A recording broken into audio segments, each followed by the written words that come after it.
let's talk about your race. Now that we're talking about this subject. Sure. Again, the social media that I follow, when it was announced that you're up for a raise, 5% putting you close to the 400 or at $400,000 a year. As far as again, this outlets from the news, not every station or channel, but from social media, Instagram, from Facebook, they hear $400,000 for Tommy Gonzalez, and you can just imagine the comments. I don't know how aware you are of those negative comments that they don't understand why someone should be earning that, or maybe that money should be going towards something else.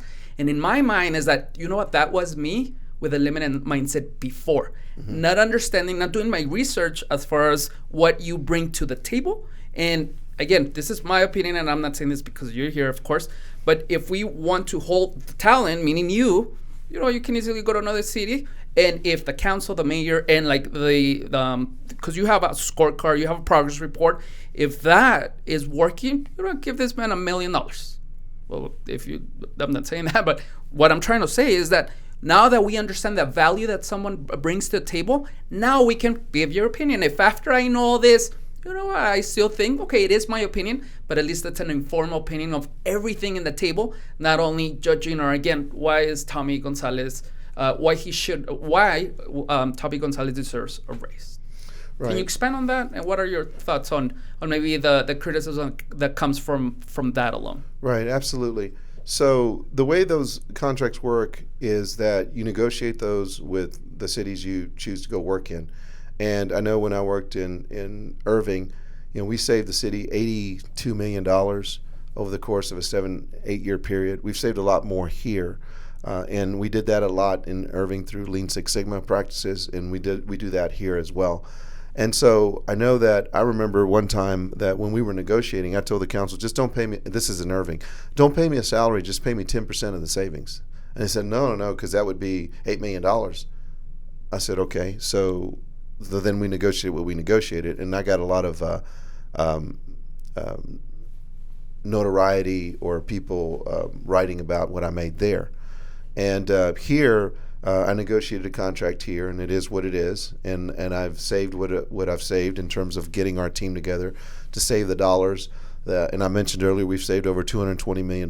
We brought in over 270 new dollars. Those aren't tax increases. Those are dollars from the outside that we didn't have before.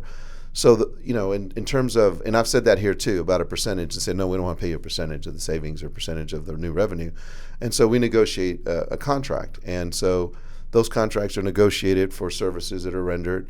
And so it's a contract that I have with the city. Now, I mentioned before, I grew up the way I grew up. And I remember there was one person as I was growing up in the system in city management who told me, don't ever be, he goes, you don't ask, you don't get. And I always tell people whenever they come in and negotiate with me, I said, don't be afraid to negotiate what you think you're worth. I mean, all I can say is no, or you might be surprised and I say yes. And so I think that's important for people to hear and for young people to hear. And we do live in America. And, you know, what I was raised to think and believe is that if you put in the hard work and if you do your best and you hopefully will be successful, you have the opportunity to be successful in America. I know that there's a lot of people that have different thoughts on different folks that make whatever they make. I know I don't make near as much as a lot of other people that do a lot less in this community and have a lot less of a budget. I'm not going to name who they are, but they have a lot less of a budget than I have, and they have a lot less people than they manage, and they make more than I do. And so it's interesting, but my position gets focused on quite a bit. And I accept that. I mean, it comes with the job. And so I don't mind answering the questions. I remember having a conversation on Friday with a community group, and I said, look, you can ask me whatever you want. I said, and I'm going to answer every single one of the questions. So you might not like the answer, but I'm going to answer it. I'm going to stand here and answer every one of your questions. And I did. I didn't leave till I answered every question. At the end of the day, of course, there has to be results delivered in order for us to put ourselves in a situation that people see our value. And in your case, again, can you talk a little bit about the report card? I know there's different components of how you specifically get evaluated on. Talk a little bit about that, so maybe someone not familiar with that, we can also try to understand the process. I get evaluated on the strategic plan, on the 8 goals that we have.